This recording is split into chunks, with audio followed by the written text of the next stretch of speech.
Wankawan TV1. Lalu pertanyaan kedua dari saudara Meldi Rendra. Mudah-mudahan saya tidak salah sebut ini, saudara atau saudari ya. Pertanyaannya, bagaimana cara tracking seandainya ada pejabat, dalam hal ini misalnya kejaksaan, terbukti menerima suap. Nah, ini mungkin secara khusus kepada Bang Yunus Hussein nih, yang jago tracking, tapi terbuka juga bagi narasumber lain untuk menambahkan nanti. Ya, bagaimana upaya untuk tracking kalau ada pejabat, dalam hal ini dari kejaksaan, menerima suap. Itu biasanya bagaimana ini, Bang? Baik, makasih. Jadi di PPATK itu ada database yang namanya SIPESAT. SIPESAT itu isinya seluruh warga Indonesia yang memiliki rekening di Indonesia itu ada datanya di PPATK. Jadi kalau kita ingin mencari mereka yang menerima, ya silakan diberikanlah nama para penegak hukum tadi. Minimal diperlukan dua, ya, ada nama dan ada tanggal lahir. Karena kalau nama dan tanggal lahir biasanya jarang yang sama dua. Tapi kalau nama saja, di Jawa Barat nama Asep banyak, di Jawa Tengah Bambang banyak gitu. Tapi kalau ada tanggal lahir biasanya bisa membedakan. Misalnya Darmin Nasution, Gubernur BI, itu pernah ada 4 orang namanya Darmin Nasution, sama persis, tapi tanggal lahirnya beda-beda. Nah, kalau mau menelusuri, silakan diberikan nama dan tanggal lahir di teman-teman yang ikut menangani kasus ini, diminta oleh kejaksaan misalnya untuk menelusuri PPATK, itu insya Allah bisa dibantu dan tidak susah. Selama itu melalui sistem, melalui perbankan gampang. Tapi kalau lewat tunai, itu agak susah, perlu ada saksi, perlu tertangkap tangan, atau perlu dicari pada waktu dia menyetor uang itu kemana, atau pada waktu si penyuap menarik dari bank mana, itu digabung-gabungkan baru informasinya lengkap. Itu kalau tunai lebih susah, tapi kalau sistem perbankan mudah sekali. Masih. Ya. Baik. Jadi sepanjang ada rekening bank bisa ditelusuri lewat SIPESAT tadi, Bang ya? Iya, ada database-nya dan ya tinggal cari nama dan tanggal lahir itu orang. Kurang lebih range waktunya kapan? Kan tidak jauh kan, kurang lebih setahun inilah ya. Memang PPATK selama ini sudah membantu lebih dari 6 bulan penyelidikan kasus ini, tapi waktu itu sasarannya bukan mencari penyimpangan penyidik, bukan terkait pelaku pidana korupsinya sendiri. Masih. Ya. Oke, itu satu informasi yang menarik ya. Tapi bukan berarti ini menjadi inspirasi ya untuk kita tidak menggunakan rekening bank ya. Nanti pakai rekening koperasi lagi nih. Ini modus baru lagi muncul lagi nanti. Biasanya kadang-kadang begitu soalnya Bang, orang Indonesia ini dikasih tahu bukan supaya pinter tapi malah supaya licik gitu ya. Oke, terima kasih Bang Yunus. Bang Petrus mungkin mau menambahkan atau narasumber lain? Mbak Citra, jadi pengumpulan uang untuk menutup kasus ini kan dimulai sejak 2021. Jadi artinya barengan penyelidikan dimulai oleh kejaksaan ya Bang? Ya, bukan, mungkin waktu full bucket ya sudah ada investigasi dari kejaksaan di setiap seluruh Indonesia kan ada. Jadi apakah ini karena jaksa yang ambil inisiatif atau ada pihak lain yang melapor lalu mereka turun. Tetapi dari 2021 sampai 2022 berarti organisasi untuk bagaimana mengamankan mereka semua ini sudah mereka atur sama-sama di antara mereka. Jadi kalau kita mau cari tahu uang untuk jaksa-jaksa ini pun memang menurut saya uang itu masih tersimpan di tangan konsorsium-konsorsium ini karena mereka itu kan uangnya terlalu banyak. Jadi mungkin pada saatnya nanti baru mereka serahkan atau mereka bagi-bagi, kita tidak tahu ya. Karena kalau dibagikan dari sekarang kan akan gampang dilacak. Jadi karena dakwaan itu kan menyatakan bahwa 8 triliun itu sudah habis terbagi di antara mereka 9 orang atau 9 kelompok ini dalam dakwaan. Masa iya sih? Yang orang-orang dalam Kominfo dan Bakti itu dapatnya recehan. Mereka sepertinya tidak dapat sama sekali. Seperti Yus Rizky, disebutkan dapat 2,5 juta US dollar dan 50 miliar, tetapi dia serahkan 60 miliar ke Irwan untuk urusan tutup kasus ini. Apa iya dia dapatnya cuma segitu terus 60 miliar harus dia kasih? Kan tidak dijelaskan. Apa itu masuk akal? Dia hanya dapat 50 miliar dan 2,5 US dollar, tapi 60 miliar diserahkan ke Irwan untuk urusan ini. Itu. Sementara dia bawa misi besar, 40% pembiayaan untuk BTS ini dari perusahaan dia. Ini yang Dan tidak namakan dilayani sedikit oleh lagi mengenai pelaku, kan ada korporasi ya, yang terkait kasus ini banyak Oh, ya, iya. Pak Iya. Hendrik, ya. Betul. Sesuai dengan pasal 20 Undang-Undang Tipikor ya, sesuai juga dengan Perma 13 2016 ya, harusnya bisa diminta pertanggungjawaban korporasi. Itu mudah sekali. Pasal 20 sama dengan pasal 3 Perma 13 2016 kalau ada hubungan kerja antara perusahaan dan si pelaku. Ada tanggung jawab pengganti, vicarious liability, hubungan kerja atau hubungan lain. Kemudian yang kedua, di pasal 4 ayat 2, kalau perusahaan itu menerima manfaat, menerima keuntungan, tidak mencegah, tidak ada upaya-upaya untuk bagi, dia bisa kena strict liability, bertanggung jawab. Bertanggung jawab. Ya. Satu hal yang perlu dipertanyakan juga, mengapa korporasi yang juga di sini kayaknya ada ikut bermain, kenapa belum diminta pertanggungjawabannya? Apakah menunggu dipidana dulu orangnya, lalu mens rea orang itu jadi mens rea korporasi? Kalau menurut saya tidak perlu. Karena mens rea korporasi bisa dilihat dari pertama dia terima manfaat, keuntungan apa enggak. Kemudian apakah ada pembiaran, apakah dia tidak mencegah. Itu juga bisa menentukan mens rea dari korporasi. Kalau menurut Perma 13 2016 pasal 4 ayat 2 itu bisa menjadi strict liability. Kalau itu terbukti ya dia harus tanggung jawab. Dan hukumannya cuma denda saja. Kalau Tipikor dendanya 1 M, kalau cuci uang dendanya 100 M. Nah itu tolong dipakai itu senjata-senjata pamungkas itu. Kenapa nggak dipakai? Ya udah dijual semua, Pak. Ini terkait juga dengan pertanyaan ketiga nih untuk para narasumber ya. Pertanyaan ketiga ini dari Bung Razani Tahir mempertanyakan apakah korupsi BTS ini juga melibatkan perusahaan-perusahaan mana saja ya, bukan cuma di korupsinya tapi juga di TPPU-nya. Nah, secara spesifik penanya ini mengarahkan pertanyaan ke Bang Yunus Hussein nih. Kalau dari kacamata Bang Yunus Hussein, dari pemberitaan dan lain-lain yang diikuti, apakah sudah bisa disimpulkan sementara ya bahwa ini korporasi-korporasi ini terlibat nih? Menurut Bang Yunus Hussein gimana? Baik, masih. Jadi kalau menggunakan undang-undang korupsi ada di pasal 20 ya. Syaratnya untuk meminta pertanggungjawaban korporasi, apakah itu perbuatan korporasi atau bukan, yaitu ada hubungan kerja atau hubungan lain. Biasanya dalam ruang lingkup bisnis dari korporasi itu. Apakah antara pelaku dengan perusahaan itu ada hubungan kerja nggak? Dia pegawai apa enggak?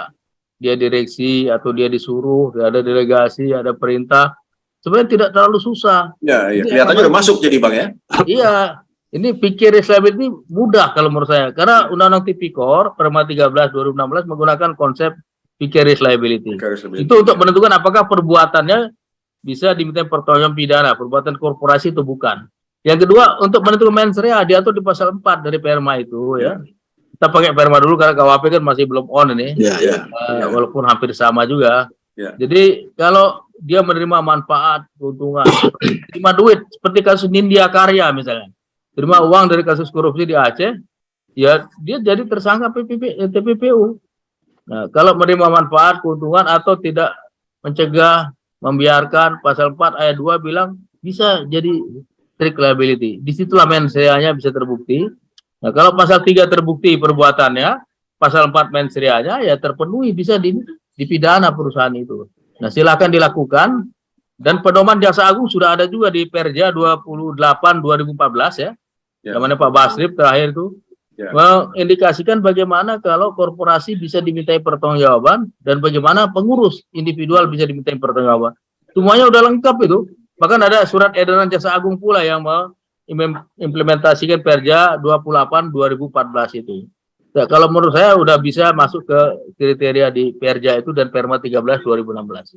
Makasih. Iya. Oke. Terima kasih Bang Yunus Hussein. Kalau itu menarik nih dan jadi pertanyaan sekaligus catatan kami terutama dari GAP dan LBH ya untuk menindaklanjuti nanti. Dengan fakta-fakta yang ada sebenarnya sudah cukup untuk mengejar pertanggungjawaban pidana korporasi. Nah, tetapi kenapa belum dilakukan? Ya, mudah-mudahan nanti kita temukan jawabannya ya. Dan kejaksaan masih punya itikat untuk menyelesaikan kasus ini dengan tuntas.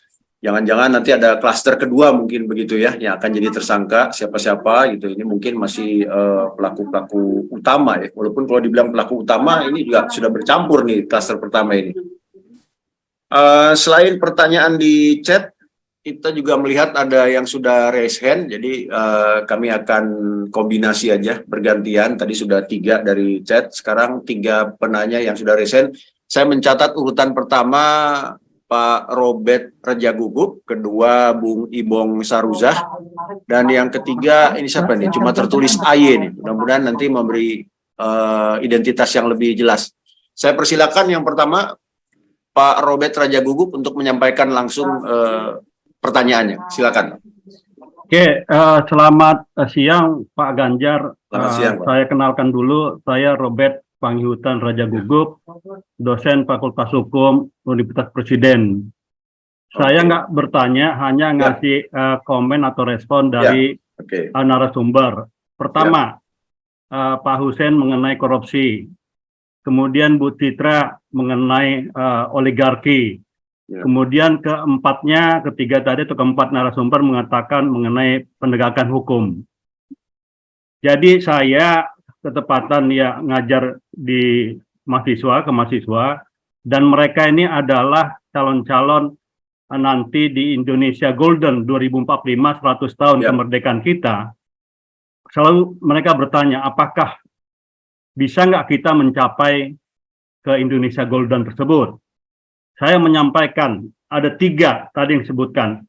Indonesia akan bisa mencapai itu bila 1, korupsi bisa dicegah, karena korupsi sekarang bukan miliar Pak, kita triliun. Kedua, itu penegakan hukum. Tadi udah cerita panjang lebar tadi narasumber, itu di mana penegakan hukum kita. Ketiga, itu mengenai oligarki. Tadi Bu Citra, bagaimana oligarki itu dari segala lini. Apabila oligarki itu nggak bisa kita stop, nggak akan terjadi apa yang dinamakan Indonesia Golden. Jadi saya sampaikan kepada mahasiswa, bahwa kalian umur 20-an, bahwa kalian nanti di 2045 adalah calon-calon pemimpin, calon-calon generasi muda yang akan menjadi leader di Indonesia. Jadi lakukanlah sekarang, saran saya adalah integrity in action. Mulai sekarang dan lakukan integrity in action. Saya kira itu Pak Ganjar, Bang Ganjar, komentar saya. Saya bagus sekali seminar ini. Saya salut terhadap seminar ini dan kita bisa mendapatkan masukan. Saya kira itu dari komen saya, Pak. Terima kasih. Selamat siang. Terima kasih Pak Robert Raja Gugup atas masukannya. Saya sudah mencatat ya dalam rangka Golden Indonesia 2045 ya. Cegah korupsi dan penegakan hukum, dan kita harus menghentikan oligarki ya lewat membangun integritas. Selanjutnya kami beri kesempatan kepada Bung Ibong Saruzah. Ini juga salah satu penggerak di GAK LPT ya, Gerakan Anti Korupsi Lintas Perguruan Tinggi. Silakan Bung Ibong. Kalau ada mungkin ditujukan kepada narasumber yang mana, saya persilakan. Saya mau tanya ini, siapa yang boleh, bisa atau berhak mempertanyakan kalau ada kesaksian-kesaksian dalam persidangan itu tidak masuk dalam pertimbangan hakim, supaya kita bisa mengontrol juga jalannya persidangan. Jangan hanya dibuat persidangan terbuka untuk umum, tapi ternyata tidak ada yang bisa mengawal persidangan itu. Bisa jadi kalau udah terarah gitu ya, kesaksian-kesaksian mana mungkin dipakai atau tidak dipakai, itu tergantung dari arah itunya. Nah, untuk memastikan persidangan ini berjalan fair gitu, siapa yang boleh atau bisa atau berhak untuk mengawal itu, untuk kesaksian-kesaksian itu jadi bahan pertimbangan. Sebab beberapa kali, kerap kali kita dengar ada keluhan-keluhan di mana kesaksian-kesaksian itu tidak dijadikan pertimbangan oleh si hakim. Ya. Begitu, terima kasih. Ya. Baik, oke. Terima kasih Mas Ibong. Selanjutnya kepada Pak Yosudarso Manopo. Baik, silakan Pak Yosudarso. Baik Pak. Begini Pak, jadi saya kira kebetulan saya ini dari berdarah, saya juga dari alat penegak hukum, kejaksaan. Ya. Jadi saya pikir ini kejaksaan yang ada sekarang, saya pikir namanya juga sama dengan yang dulu, kejaksaan dulu. Akan tetapi Pak, mungkin bahwa dalam proses pemeriksaan sejak dari penyidikan yang setahu saya, karena saya sering memperhatikan dalam proses mungkin pemeriksaan daripada penuntut umum, mungkin ya kalau dulu mungkin sudah transparan, kenapa sekarang juga tidak harus lebih transparan mungkin. Nah, di sini bahwa mungkin Pak, alat penegak hukum khususnya dari polisi, kejaksaan, pengadilan, bahkan sampai kepada eksekusi yang nantinya si tersangka terdakwa ini yang akan menjadi terpidana, itu kita bisa lihat bagaimana bahwa proses persidangan ini, proses dari hulu sampai ke hilir ini, kita bisa saksikan bersama. Artinya melalui tentu orang-orang yang kita sudah percayakan, seperti melalui gerakan anti korupsi ini sangat mungkin akan ada tajinya ke depan.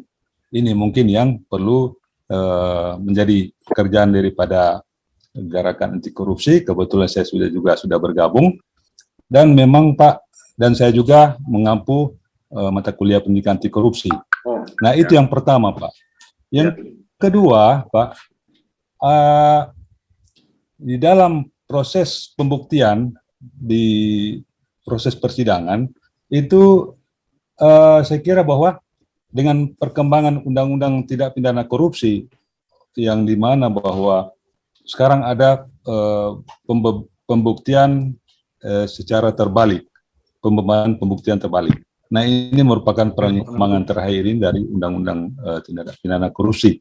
Nah, ini kira-kira bagaimana Pak? Agar supaya mungkin, apakah mungkin dengan adanya perubahan daripada undang-undang tidak pidana korupsi, di mana si terdakwa ini harus membuktikan bahwa aset atau harta kekayaannya itu diperoleh dari mana. Nah, ini yang harus kita buka. Nah, sehingga bahwa dengan undang-undang yang semakin dipertajam ini, dan mungkin akan ada rancangan undang-undang yang sebagai Pak juga sudah pernah menyampaikan kepada kami, kebetulan kami juga sebagai peserta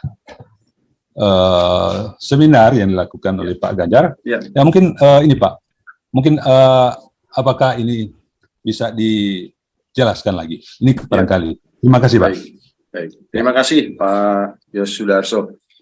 Baik, saya persilakan kepada narasumber. Mungkin siapa yang mau duluan, masih ada Bung Riki, boleh kalau mau menyampaikan pendapat juga, pandangan, Bang Yunus Hussein dan Bang Petrus Celestinus. Tadi yang pertama dari Pak Robert Raja Guguk hanya menyampaikan pendapat saja, pernyataan. Lalu kedua dari Mas Ibong Saruzah, siapa yang berwenang ya untuk mempertanyakan atau mempermasalahkan jika ada fakta-fakta atau nama-nama yang ternyata di pengadilan itu tidak terungkap, atau katakanlah ada manipulasi dalam persidangan gitu kira-kira ya. Silakan, mungkin siapa yang mau menjawab ya, dulu? Saya coba ya jawab. Oke. Bang Yunus silakan Bang. Memang kita nggak boleh lepas penuhnya terhadap proses-proses penegakan hukum seperti ini. Sebenarnya banyak sarana bisa dipakai. Ya, kalau perlu dipakai semuanya biar tidak ada yang lolos. Kalau menyangkut pengadilan itu ya kita bisa lapor ke komisi yudisial. Dia bisa awasi, dia bisa kirim orang, dia bisa bersurat. Kalau perlu dia bisa periksa kalau ada laporan mengenai kejanggalan-kejanggalan itu. Memang ini tugasnya komisi yudisial memang. Kemudian NGO sendiri boleh-boleh saja, mau ICW, mau NGO lain datang merekam terus menyampaikan laporan, silakan saja. Sidang terbuka untuk umum. Cuman kalau mau merekam ya mungkin izin dulu, tapi boleh karena sidang terbuka untuk umum. Kemudian ada komisi kejaksaan. Komisi kejaksaan itu ada, walaupun ya banyak jaksanya di dalam ya, karena nggak begitu tajam gigi komisi kejaksaan ini. Kadang-kadang pekerjaannya banyak dapat dari Jamwas ya, sehingga kita lebih banyak mengharapkan Jamwas, Jasa Agung Muda Bidang Pengawasan untuk turun tangan kalau disampaikan laporan kepada Jamwas itu. Dan netizen sendiri, masyarakat yang menyaksikan sidang ataupun media, wartawan, kalau menurut saya harus menggunakan haknya untuk melakukan sosial kontrol ya. Jadi sekali lagi saya ulangi, kalau buat kawan-kawan yang beragama Islam ya, jangan menyangka yang wajib itu hanya sholat, zakat, kemudian puasa. Sosial kontrol naik muka itu wajib juga untuk mencegah penyimpangan yang terjadi. Kalau enggak nanti ya penyimpangan nggak ada yang mengontrol. Kemudian kalau perlu ya digunakanlah sosial media atau media massa yang ada. Karena zaman sekarang ada semacam pengalaman, kalau udah viral disampaikan masalah itu, penyimpangan itu, baru mendapat perhatian yang serius bahwa ini sebenarnya harus ditangani, seperti dalam kasusnya Alun, kasusnya Andi Pramono, setelah rame-rame netizen media, sekarang udah disidik, udah jadi tersangka, udah diberhentikan jadi pegawai negeri, dan udah ditahan oleh KPK. Itu aja. Jadi ada beberapa, ada KY, ada NGO, dan hakim itu sendiri. Hakim kan dia juga memimpin persidangan, mengawasi, dia dengar semua keterangan. Kalau nggak dimasukin, dia lihat catatan panitera. Panitera kan ada yang mencatat semua, merekam itu. Kalau ada yang tidak dimasukkan, dihilangkan, kan berarti ada tindakan-tindakan tidak benar. Dan hakim pun sebenarnya bisa mengontrol ini, dan kalau perlu ya diingatkan juga. Tadi terkait dengan masyarakat ataupun adanya komisi yudisial. Jadi ada KY, NGO, ada hakim sendiri, ada Komjak, ada Jamwas, ada netizen, plus media yang kalau menurut saya bisa dimanfaatkan. Silakan saja haknya dipakai biar semuanya berjalan dengan baik. Terima kasih. Baik, terima kasih Bang Yunus. Bang Petrus atau Mas Riki mungkin mau berkomentar juga, silakan. Ya, saya sedikit aja kali ya. Baik, Mas Riki. Ya, mungkin menguatkan juga semacam ada gium yang sempat disinggung oleh Bang Ganjar di awal-awal. Memang habitnya zaman post-truth itu adalah kadang-kadang agak unik gitu ya. Isu-isu hukum itu nggak bisa sulit sekali mengejar keadilan dalam isu hukum kalau nggak viral gitu. Ya. No viral, no justice gitu. Ya, no viral, no justice. Itu kenapa nggak selalu bertumpu kepada media-media mainstream sebenarnya ya. Masyarakat juga punya andil juga untuk ikut menyuarakan apa yang harusnya disuarakan gitu. Tapi saya kira di luar dari itu sebenarnya ada banyak landscape persoalan ya, spektrumnya itu sangat luas. Kalau di awal-awal tadi saya menyebut di awal-awal pembicaraan saya menyinggung soal perencanaan anggaran segala macam itu sebenarnya korelatif dengan temuan kita juga di lapangan yang kesaksian yang dibuat Irwan itu sebenarnya juga ada aliran dana yang digelontorkan besar di luar dari angka 119 miliar itu ya. Jumlahnya itu sekitar 70 miliar kalau saya nggak salah ingat, yang itu dialokasikan kepada seorang staf ahli, seorang anggota dewan di Komisi 1 DPR RI. Ya, jadi saya ingin mengatakan bahwa indikasi bahwa proyek ini bermasalah sebenarnya nggak hanya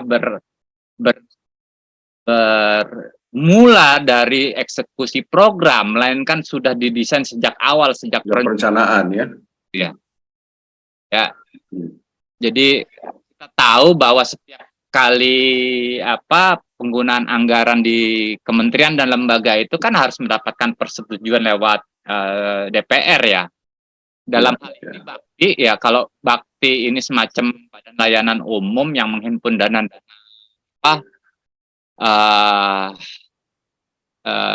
USO ya, Universal Service Obligation, itu kan dananya harus diajukan oleh menteri kepada menteri terkait, dalam hal ini Kominfo, kepada Menteri Keuangan untuk kemudian diajukan kepada DPR. Ya.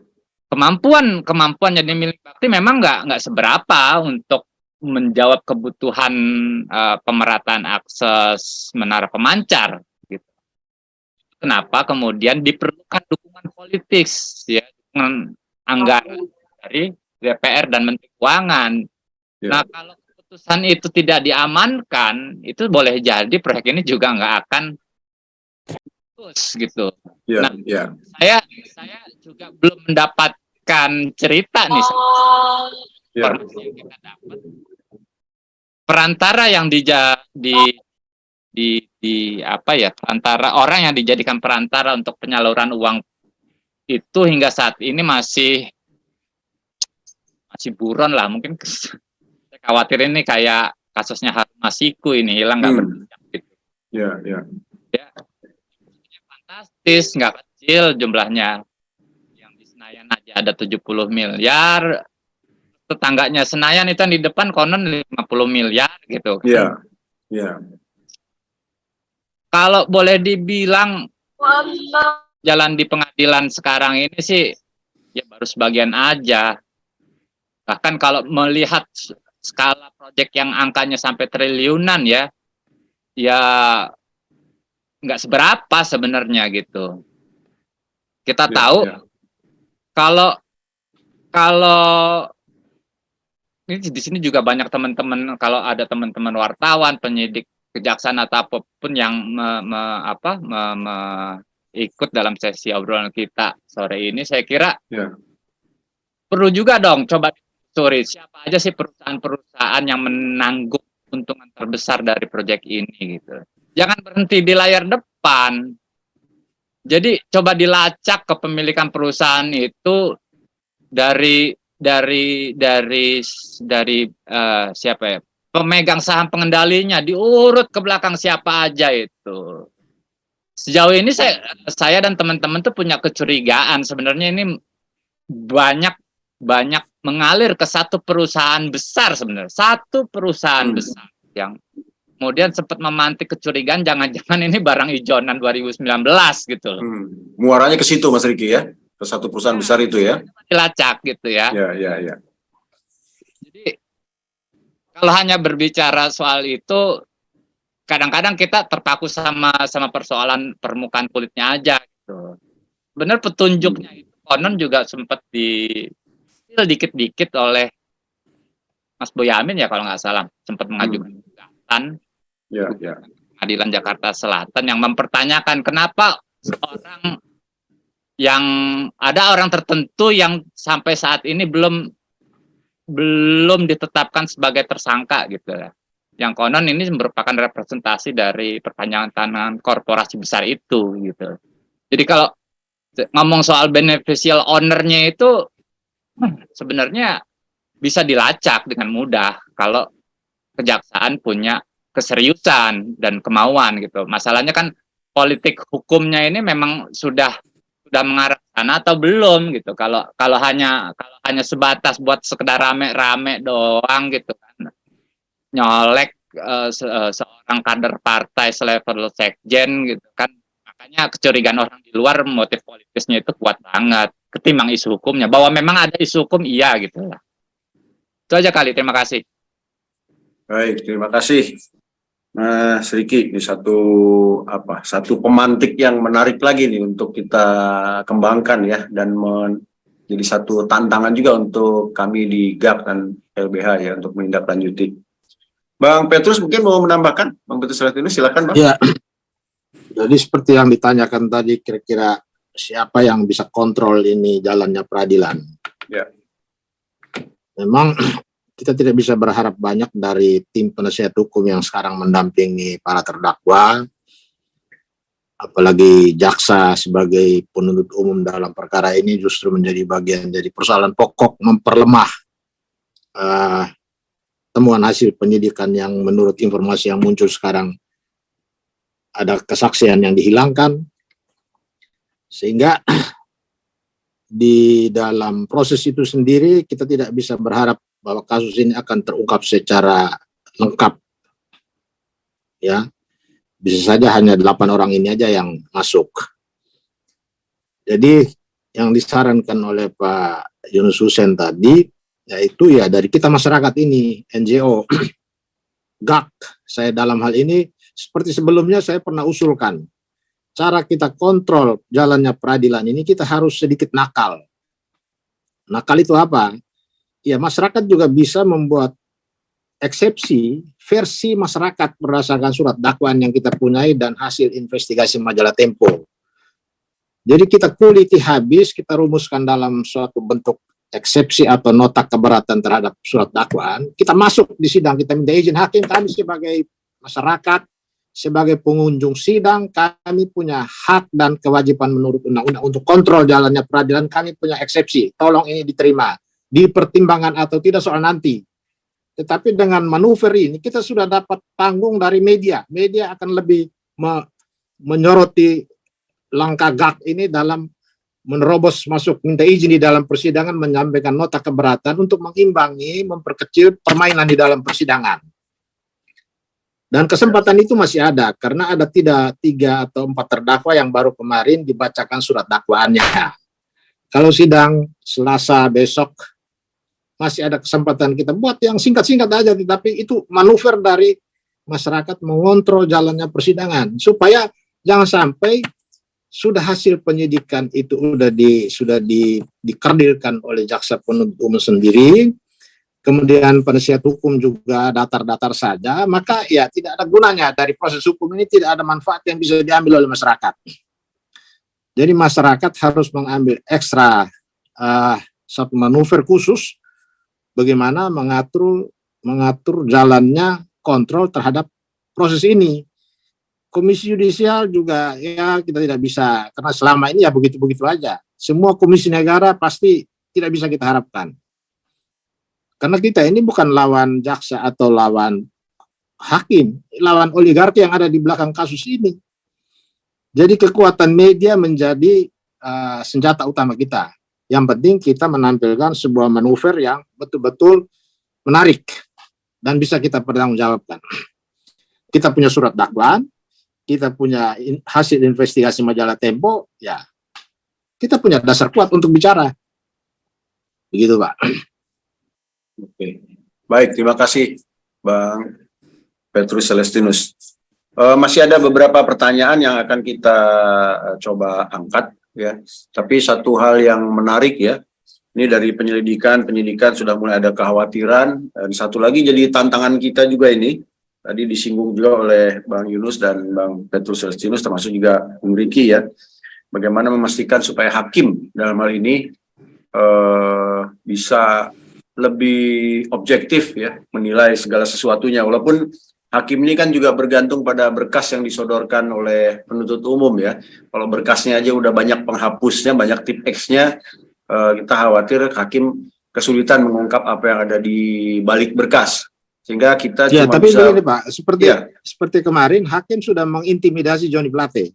ya. Ketika Johnny Plate dalam eksepsinya atau nota keberatannya menyatakan bahwa dia berharap pengadilan ini jangan menjadi alat politik, hakimnya marah. Padahal seorang terdakwa itu punya hak ingkar, dia boleh omong apa saja, menyatakan dirinya tidak bersalah dan menuduh pihak lain yang salah, misalnya dia salahkan jaksa atau dia tidak percaya kepada hakim, dia punya hak dan dilindungi oleh undang-undang. Tetapi kenapa hakim serta-merta emosi dan marah?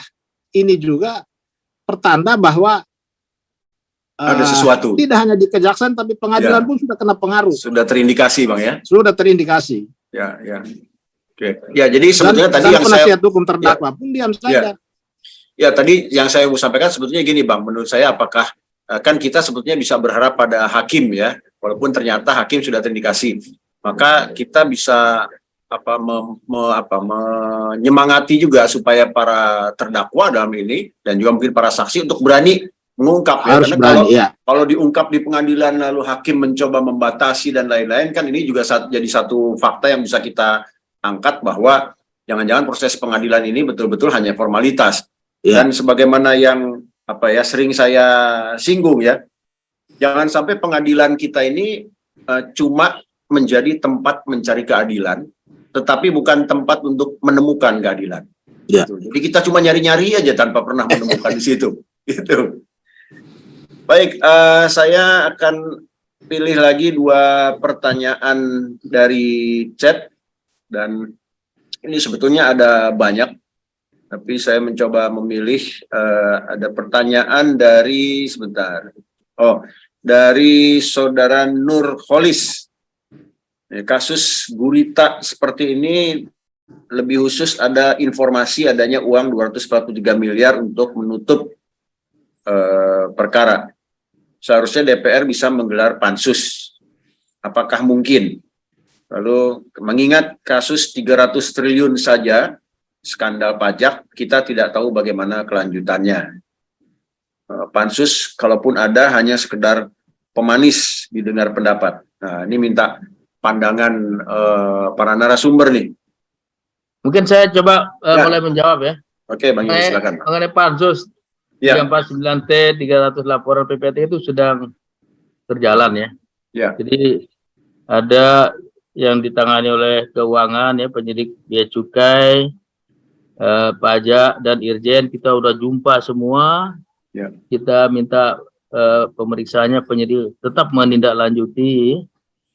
Kemudian KPK ada terima 33 laporan juga berjalan. Contohnya kasus Alun, kasusnya Andi Pramono itu dari yang 33 itu, Ya. dengan 30 triliun. Udah jadi tersangka, udah diberhentikan, udah ditahan juga. Jadi berjalan, tolong dilihat perkembangan. Bukannya saya nutup-nutup, itu ada di media semua itu. Ada di media semua. Kemudian kasus emas ya, selain ada Kejaksaan Agung kan juga menyidik kasus emas antara tarif 5% dan 0% atas laporan anggota DPR, saya lupa namanya tuh, itu masih berjalan. Tolong diawasi saja, diawasi dengan baik supaya itu jalan, tapi jangan juga prasangka bahwa tidak jalan, itu jalan. Kami rencana minggu depan ketemu seluruh penyidik ya, kita tanya bagaimana follow up yang kita minta, apakah sudah dikerjakan belum. Kalau belum, kita sarankan juga beberapa hal yang harus ditindaklanjutkan. Karena terus terang saja di tim ahli ini banyak juga orang-orang NGO yang tidak mau namanya disalahgunakan, dirusak oleh praktik-praktik penegak hukum yang tidak benar ya. Saya sendiri ada di dalamnya, saya juga termasuk orang yang mau mendorong itu terus biar umpan-umpan PPATK itu benar-benar dilakukan penyelidikan, benar-benar jadi goal. Jangan dikasih umpan malah kebanyakan digocek, jadi nggak jadi gol ya. Nah, jangan bisa out malah. Kemudian yang pertama tadi mengenai sebelum ini tanya apa tadi Mas Yan, saya lupa nih. Bentar. Tadi sebetulnya Bang, untuk mentersangkakan itu tadi sudah terkait dengan pertanyaan sebelumnya ya, untuk Menpora Dito tuh bisa atau enggak, karena kelihatannya kan bukti-buktinya sudah ada ya. Tadi sudah disinggung oleh Pak Yunus. Ya. Dan tadi mengembalikan uang korupsi, apakah menghapuskan ya, undang-undang dengan eksplisit menyebut juga tidak hapus, sudah selesai itu. Kalau mau menjadikan tersangka ada dasarnya, bukti permulaan yang cukup, ada pidana, ada pelakunya. Kalau itu ada silakan, kalau enggak ya jangan juga mencari-cari tersangka baru gitu. Terus apalagi yang satu lagi tadi saya kok lupa itu. Cuma 2 Bang, cuma 2 itu aja tadi. Oke, mudah-mudahan udah menjawab. Kalau belum silakan ditanyakan lagi. Siap untuk menjawab. Silakan Bang Petrus atau Mas Riki mungkin mau sumbang saran juga, komentar, silakan. Bang Petrus mungkin. Ya. Jadi kalau pansus yang dimaksud adalah pansus DPR, memang itu seharusnya yang dilakukan DPR, tetapi sudah berjalan kasus ini masuk pengadilan, kemudian DPR juga disebut-sebut ada aliran dana berapa puluh miliar itu, sehingga kita sulit harapkan itu akan ada pansus di sana. Jadi menurut saya kalau mau menyelidiki khusus tentang aliran dana dari dana hasil korupsi yang sudah mereka kumpulkan, kemudian ada disiapkan dana khusus untuk menutup kasus ini ke berbagai pihak yang mengaku punya kemampuan untuk menyetop perkara ini, ya itu tadi mestinya kejaksaan langsung dari sejak awal mendapat informasi itu harus proaktif, membuka penyelidikan, memanggil mereka yang disebut-sebut mengumpulkan dana sampai angka 243 miliar. Kemudian panggil siapa yang menyerahkan uang 27 miliar ke pihak Irwan. Itu kan salah satu sumber informasi yang bisa menjadi jelas siapa yang menitipkan uang itu untuk dia sampaikan kepada Irwan, karena peristiwanya setelah Menteri Pemuda dan Olahraga diperiksa. Sehari setelahnya itu. Iya, sehari setelahnya. Kemudian beredar berita juga, ya, ada kegiatan di Praja atau di mana itu, di sekitar Praja yang disebut Don, siapalah itu, Don yang dengan uang dolar-dolar begitu banyak. Itu kan informasi yang sangat berharga yang harus menjadi dasar buat Kejaksaan Agung melakukan penyelidikan. Kalau perlu di Jalan Praja Dalam itu dipasang polis lain, bahwa itu menjadi pusat kegiatan sekelompok orang yang disebut-sebut mengatur pendistribusian uang, menukar uang di money changer dan membagikan ke banyak pihak. Tetapi sampai sekarang kejaksaan tidak lakukan apa-apa. Hanya kalau ada yang menyebut nama orang, ya dia panggil. Tidak jelas panggil untuk kaitan dengan perkara yang sudah masuk pengadilan atau kaitan dengan perkara yang mana. Jadi ini sangat minim. Jadi jaksa penyidik di Kejaksaan Agung dalam kasus ini, apakah mereka bekerja di bawah tekanan karena sudah masuk terlalu dalam, lalu gaya mereka menjadi mati sebagai pengacara negara loh mereka ini, ya. Penuntut umum, wakil dari negara dengan kekuasaan besar, tetapi loyo. Siapa yang membuat mereka loyo? Ya, ini yang harus dicari, dan hanya KPK yang bisa gunakan kewenangannya untuk menjawab ini. Kalau dari kejaksaan kita nggak bisa berharap lagi. Karena sepertinya sudah terlalu dalam ini masuknya. Jadi kita masih punya pintu masuk untuk mengoptimalkan peran KPK, apalagi sudah dikasih bonus perpanjangan 1 tahun. Atau jangan-jangan perpanjangan masa kerja 1 tahun ini bagian dari proyek ini. Iya, bagian. Iya. Nah, iya. Ya.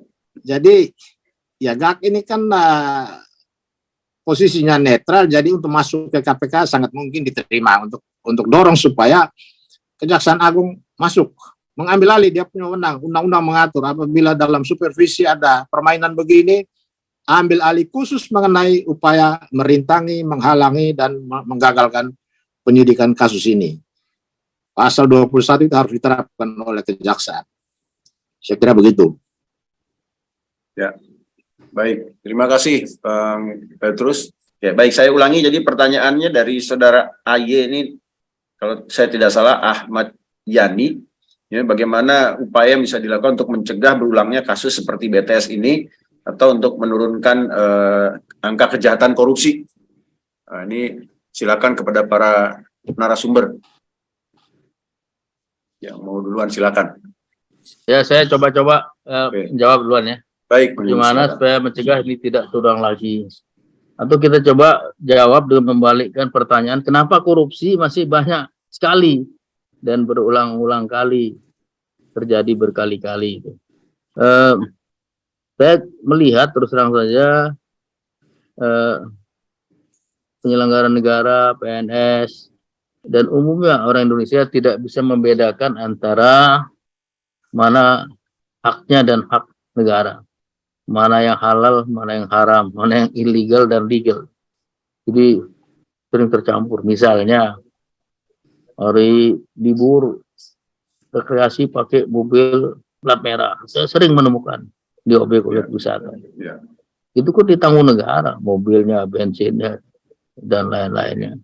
Atau menyelenggarakan pernikahan anaknya, panitianya, rapatnya, semuanya di kantor. Pejabat. Ya, pejabat. Bahkan ada dulu dari salah satu kementerian, saya dengar dari anak buahnya, kita instansi bantu juga biaya katanya, luar biasa.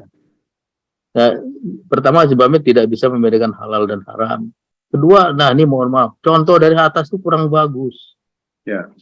kurang bagus contoh dari atas ya untuk segala level. Padahal contoh itu bagikan 1000 bahasa. Tidak perlu ngomong berbusa-busa, anak buah ikut. Tapi kalau ngomongnya double standar, ngomongnya A kelakuannya B, anak buah buat ABC malah kelakuannya macam-macam gitu. Contoh ini kurang, role model kurang. Terus terang saya kita harus ngomong seperti itu ya, karena memang faktanya seperti itu. Yang ketiga, ya sistem kita sebagian masih banyak yang kurang bagus. Misalnya kita nggak punya single ID untuk KTP misalnya. Ya. Itu membuat gampang dokumen palsu, buat rekening palsu, menipu, korupsi pun pakai barang-barang palsu, bisa dari pemalsuan. Yang keempat, masyarakat kita cenderung permisif terhadap korupsi, tidak mau melakukan nahi mungkar, tidak mau melakukan sosial kontrol, takut risiko. Nah, kalau semua takut risiko, rugi semua. Karena korupsi ini merugikan kita semua, mengambil duit negara, orang miskin makin miskin, fasilitas jadi berkurang, dan sebagainya. Kita nggak akan maju, bisa kalah dengan negara tetangga. Jadi nahi mungkar harus, netizen harus bergerak, sosial media harus bergerak ya, untuk mengontrol pelaksanaan penegakan hukum ini seperti dalam kasus ini. Dan yang terakhir ya sudah tentu pendekatan follow the money, mengejar aset harus dilakukan. Karena koruptor itu homo economicus, makhluk ekonomi yang korupsi untuk cari uang atau kekayaan. Nggak ada yang korupsi karena iseng-iseng tuh nggak ada. Kalau dikejar asetnya, maka motivasinya, niatnya jadi hilang. Nah, kan kita tahu kejahatan terjadi karena ada motivasi dan ada kesempatan. Pendekatan ini harus mengejar aset tadi, jangan hanya menghukum berat. Sudah penuh penjara itu, sudah penuh, menimbulkan korupsi lainnya lagi di penjara sana. Nah itu penyebabnya. Nah bagaimana supaya tidak terulang lagi? Ya saya tinggal balik saja. Haruslah kita ya karakter building, jangan hanya bangun prasarana saja, karakter, integritas perlu, kemudian contoh dari atas mutlak perlu, kontrol sosial harus kita lakukan. Revolusi mental mungkin Bang, revolusi mental, revolusi mental mungkin. Itu kampanyenya Mr. Presiden kita yang sekarang kan, waktu dia mau terpilih revolusi mental, tapi setelah terpilih revolusi mental. Yang namanya apa menggunakan jangan membelakangi laut karena pakai poros maritim nggak pernah kedengaran lagi. Itu waktu konsumsi waktu kampanye saja. Nah jadi asetnya harus juga dikejar supaya jerah mereka. Kalau enggak dia bisa berhitung, dia korupsi dapat 100 M, dia bayar 50 M, setelah keluar penjara menikmati 50 M, bisa bersih itu net untungnya gitu. Nah inilah yang harus kita lakukan. Jadi tanggung jawab semua, bukan tanggung jawab penegak hukum saya, termasuk GAK, termasuk netizen, semuanya ya tanggung jawab. Sehingga dengan cara-cara yang totalitas ini, ya mudah-mudahan tidak berulang lagi hal-hal seperti ini yang menghabiskan energi kita. Ya harusnya kita bisa membangun, buat macam-macam, habis energi, habis duit buat bicara, memberantas, dan menangani masalah-masalah korupsi. Dibuat lembaga, KPK mau dibuat 10, kayak segala macam, kalau tidak ada kerjasama dengan semuanya tadi, tidak mungkin memberantas korupsi. Kerjasama adalah kuncinya juga, supaya bisa memberantas itu. Itu saja secara umum. Terima kasih. Baik, terima kasih Bang Yunus. Bang Petrus, silakan Bang, menambahkan. Cukup. Cukup, oke, terima kasih. Ya memang satu tantangan besar ya di penegakan hukum di Indonesia ini, terlalu banyak masalahnya. Justru saking banyak masalahnya, satu kasus ditutup oleh kasus lain. Dan bangsa kita ini bangsa pelupa, sekaligus pemaaf, sekaligus toleran ya, termasuk terhadap kesalahan-kesalahan dan peristiwa-peristiwa hukum yang sebetulnya menyulitkan, mempersulit kehidupan kita. Silakan selanjutnya. Selanjutnya kepada ini partisipan yang ada di layar.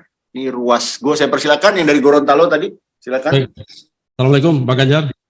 Waalaikumsalam warahmatullahi wabarakatuh. Ya, tapi langsung saja. Saya ke Pak Yunus ini, Pak Yunus. Ya. Dengan siapa ini? Mohon maaf, Pak. Pak Abdullah Deno Jarai, Gorontalo. Abdullah. Ya. Memang ini kasus terkait BTS ini Johnny Plat dari awal sampai sekarang kami memonitor. Kebetulan kami punya ruang, punya media namanya Ruang Aspirasi Gorontalo. Pak, yang pertama adalah perjalanan kasus ini sangat jelas di media dan semua melihat umum sudah melihat bahwa seperti ada kekuatan besar di balik kasus ini, Bang Yunus. Yang kedua, jelas bahwa nama-nama itu tidak ada yang salah disebutkan, termasuk Menpora-nya. Tapi kasus ini tidak menyentuh yang nama-nama disebutkan itu. Gimana ini, Bang Yunus? Terima kasih dari Gorontalo. Baik, terima kasih Pak Abdullah di Gorontalo. Sukses untuk ruang aspirasi Gorontalonya. Silakan Bang Yunus Hussein, pertanyaan langsung ke Bang Yunus Hussein. Ya, harusnya memang yang besar, big fish itu jadi prioritas. Karena gaungnya pengaruhnya besar terhadap penindakan yang kecil-kecil. Dan harus tegas. Dulu kalau salah Presiden Cina, mungkin Xi Jinping, dia pernah bilang ya, urusan peti mati boleh sediakan 100, satu buat saya. Tapi dia pernah bilang, kalau ada katakanlah misalnya kita contohkan koruptor itu monyet, kalau kita potong satu monyet katanya, maka monyet yang lain akan takut. Mungkin monyet yang paling besar dulu yang dieksekusi, hingga deterrent effect-nya besar sekali. Jadi kalau Anda sebutkan yang besar belum dieksekusi, kalau menurut saya itu tidak sesuai dengan prinsip kerja risk management. Risk management itu adalah kita identifikasi risiko-risiko masalah yang ada, kita nilai, kita hadapi. Kalau yang risikonya besar, pelakunya besar, kita ambil resources yang besar, kita harus tindak dengan segala macam upaya. Sehingga yang kecil-kecil jadi takut. Tapi kalau yang kecil-kecil dulu dieksekusi, yang besar macam merajalela ya tidak akan pernah berhenti itu kasus. Pendekatan risk management perlu dilakukan juga, karena keterbatasan biaya, dana, dan kemampuan kita menyidik. Prioritas yang besar, baru yang kecil. Kalau prioritas yang kecil, yang besar terbalik namanya. Itu bukan risk management, tidak fokus dan pasti tidak efisien. Nah, peranan kita ya ingatkanlah penegak hukum ini, baik melalui diskusi seperti ini, melalui sosial media, melalui media lainnya, silakan disuarakan. Karena kita punya hak untuk mengatur, mengawasi lah penegakan hukum sesuai dengan ketentuan yang berlaku. Gitu. Karena kita dirugikan dengan proses-proses korupsi ini. Apalagi rakyat di daerah terpencil, terluar, terpinggir itu sangat dirugikan. Dia gak bisa main wifi, gak bisa pakai internet seperti kita. Bayangkan, komunikasi kurang, ilmu berkurang, transaksi berkurang, segala macam jadi berkurang. Belum lagi kemiskinan dan lain sebagainya yang sudah menimpa dia sejak dulu. Itu saja. Terima kasih. Baik, terima kasih Bang Yunus. Ini satu pertanyaan terakhir dari chat, mungkin saya sederhanakan. Jadi PT Basis Utama Prima sudah jelas terindikasi mendapat jatah alokasi 40% di proyek BTS. Nah, dan direktur utamanya sudah menjadi tersangka. Nah, apakah sepatutnya penyidikan juga mengarah hingga ke pihak lain, dalam hal ini pemilik saham 90% dari PT Basis Utama, yang tidak lain adalah Bapak Happy Hapsoro. Nah, kira-kira bagaimana tanggapan dari narasumber? Apakah layak dituntaskan sampai ke sana? Itu karena mengingat peran PT Basis Utama Prima ini juga besar, setidaknya dari alokasi anggaran saja sudah mendapat 40%. Silakan Bang Petrus, Bang Yunus Hussein, atau Mas Riki, silakan. Saya coba jawab ya. Jadi begini, ya. Memang kita harus hati-hati, nggak boleh pukul rata. Ya. Korporasi bisa jadi tersangka ya, tapi harus dilihat apakah benar perbuatan itu perbuatan korporasi, misalnya oleh pegawainya. Ada perintah direksi, ada delegasi, ada surat kuasa, ada fasilitas-fasilitas perusahaan yang dipakai. Itu korporasi bisa terkena. Apakah pemegang saham bisa terkena? Tergantung peranannya. Kalau dia berperan, intervensi, dia memerintahkan ini, itu, sehingga dia sebagai pemegang saham juga sebagai beneficial owner, di dalam melakukan tindakan-tindakan yang menyimpang ini, dia bisa dimintai pertanggungjawaban. Seperti halnya di dalam pasal 3 ayat 2 Undang-Undang PT. Prinsipnya PT itu limited liability sebesar pemegang saham, miliki saham berapa. Tapi kalau dia mengakibatkan adanya pelanggaran oleh perusahaan, secara intervensi dia, karena suruhan dari dia bisa tanggung jawab jadi unlimited, bisa tanggung jawab pribadi. Dalam perbankan gitu juga. Kalau ada orang pemegang saham mengakibatkan banknya jatuh karena campur tangan dia, karena perintah-perintahnya kepada pengurus, bisa dimintain pertanggungjawaban. Nah, di sini dia lebih berperan sebagai, kalau dalam bahasa perbankan disebut terafiliasi, yaitu di pasal 1 Undang Perbankan. Kalau di dalam bahasa FATF namanya beneficial owner, yang kita atur di Perpres 13 tahun 2018. Nah, sekarang silakan buktikan. Adakah tindakan-tindakan pemegang saham itu yang mempengaruhi manajemen di dalam melakukan penyimpangan di dalam proyek ini? Kalau ada tindakan-tindakan dia yang menyuruh melakukan misalnya, atau turut serta mungkin, atau dia membantu, atau peranan-peranan lainnya, ada nggak? Kalau ada ya, kalau dia suruh misalnya ya bisa dia diminta pertanggungjawaban. Tapi kalau dia tidak melakukan apa-apa, dia hanya pemegang saham pasif saja, kita nggak bisa juga minta pertanggungjawaban pidana dari pemegang saham yang bersangkutan. Itu saja, masih. Baik, terima kasih. Pak Petrus menambahkan mungkin, Mas Riki? Ya, jadi ini kan ada mata rantai yang putus. Karena jaksa pun tidak menjelaskan bahwa bagaimana Yus Rizky bisa diterima masuk di mana-mana.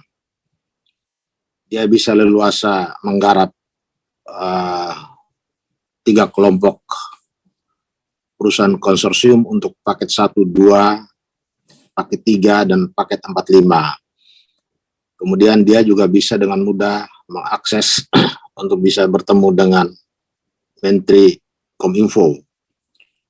Jadi menurut saya, karena tidak pernah dilakukan pendalaman. Kalau kita bicara pendalaman kan berarti harus menggunakan mekanisme pemanggilan. Ya, ditanyakan apakah ada pembicaraan atau ada komunikasi sebelumnya antara yang punya perusahaan dengan Menteri Johnny Plate bahwa saya punya perusahaan, ya, punya kesanggupan untuk pengadaan sebanyak 40%, karena 40% itu kan bukan uang kecil. Kalau uang kecil ya mungkin cukup Yus Rizky datang, ya tidak harus menteri lah, mungkin ya ketemu dirjen atau apa, tapi ini kan 40% dari 10 triliun, tentu harus dibayangkan ini adalah pembicaraan tingkat elit. Kalau Kominfo tentu ada menteri dan dirut bakti, kalau di pihak perusahaan ya pasti tidak hanya cukup dirutnya, karena dirutnya tidak punya apa-apa di perusahaan itu. Yang punya adalah Happy Hapsoro. Karena itu menurut saya bukan soal layak tidak layak, tapi ini harus dipanggil dan didengar supaya semuanya jelas.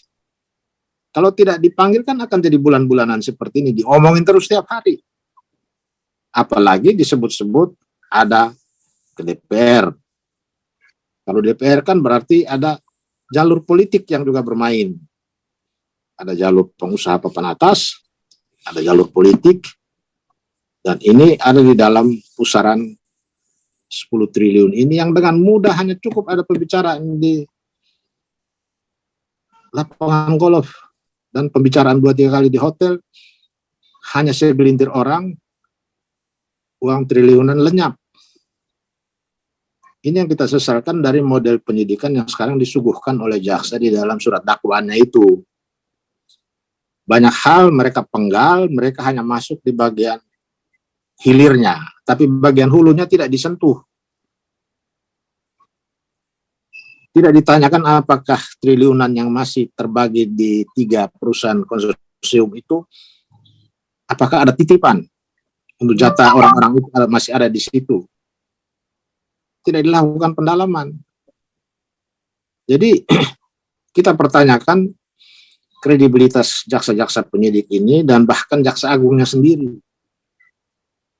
Apakah model ini yang ditunggu oleh masyarakat, bahwa penegakan hukum yang semula dijamin oleh Pak Mahfud MD, bahwa penanganannya dengan menggunakan penegakan hukum murni, apakah seperti ini murni yang kita tunggu? Kan tidak.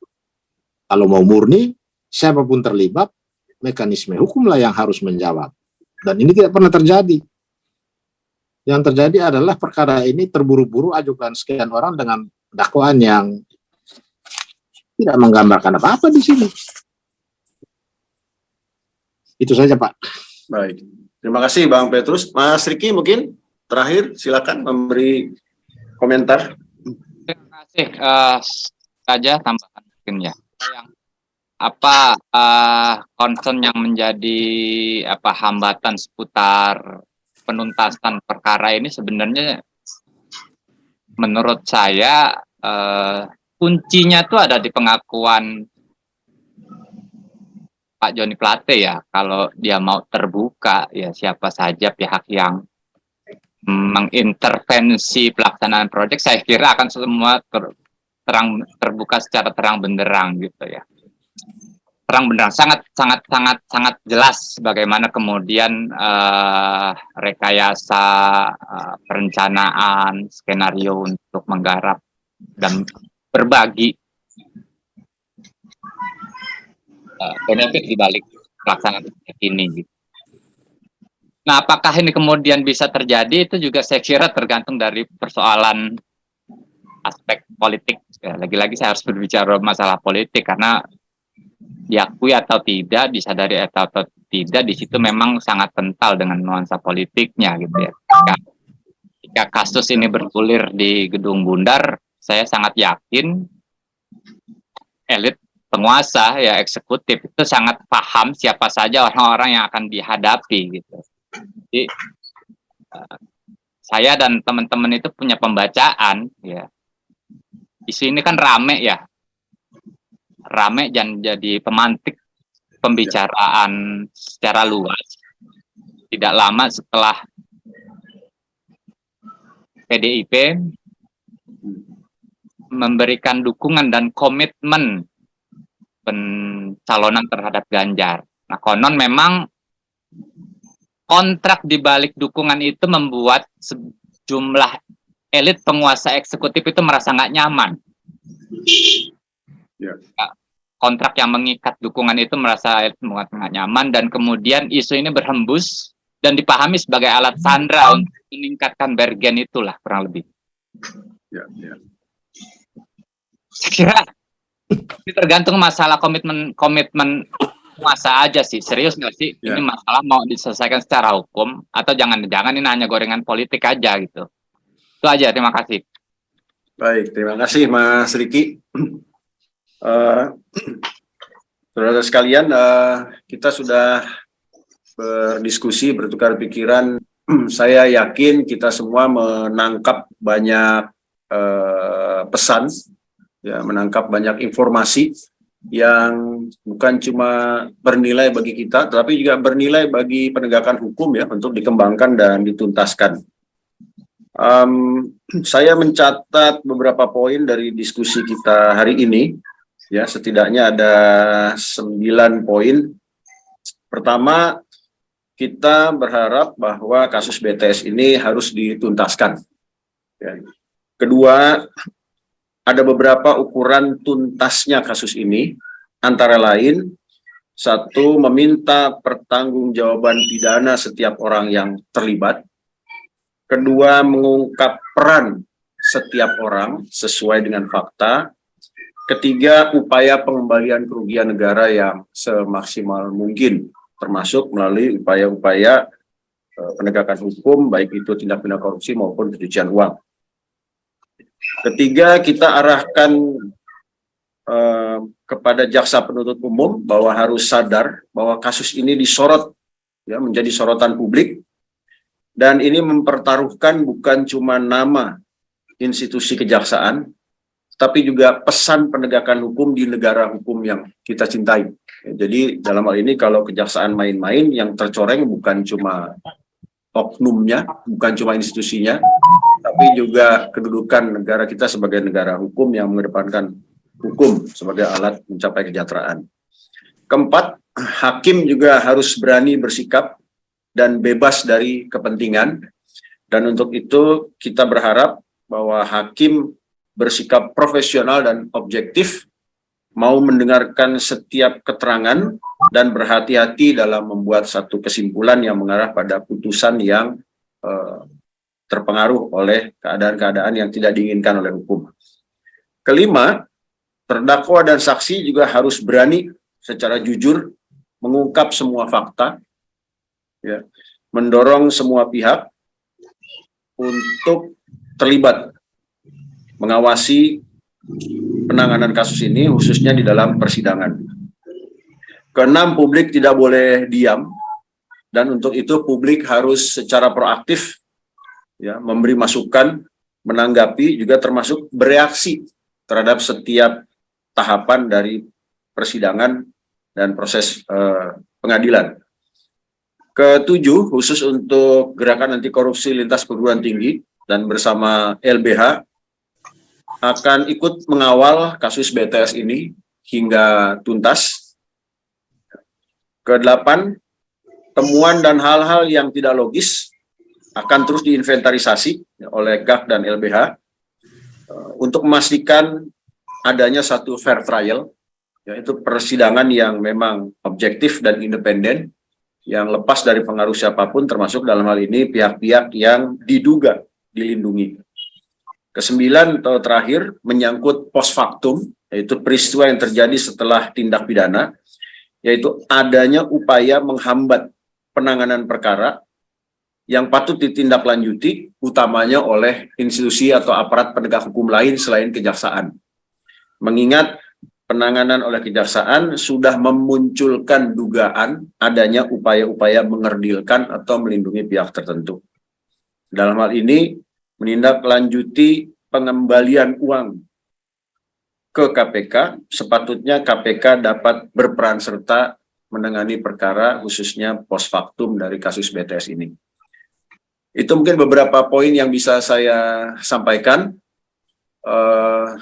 Saya menyampaikan terima kasih banyak kepada 4 narasumber yang sudah berbagi pandangan, dan insya Allah semua pandangan itu akan memotivasi kita semua untuk mengawal kasus ini, mengawal penegakan hukum, dan mengawal keutuhan negara kesatuan Republik Indonesia supaya tetap sesuai cita-cita para pendiri negara, yaitu menciptakan negara yang adil dan sejahtera. Dan saya atas nama pribadi dan teman-teman Gerakan Anti Korupsi Lintas Perguruan Tinggi maupun LBH sebagai penyelenggara, mohon maaf apabila ada kekurangan, ada kelemahan, dan hal-hal yang tidak disengaja maupun disadari maupun tidak disadari mungkin kurang berkenan di mata para peserta, baik yang hadir di Zoom maupun di channel YouTube. Mohon maaf apabila ada kekurangan, dan insya Allah kita akan terus bergerak sebagaimana janji dari GAK dan teman-teman LBH bahwa webinar ini bukan akhir, tetapi justru upaya awal kita untuk terus mengawal kasus BTS dan juga mengawal penegakan hukum di negara kita.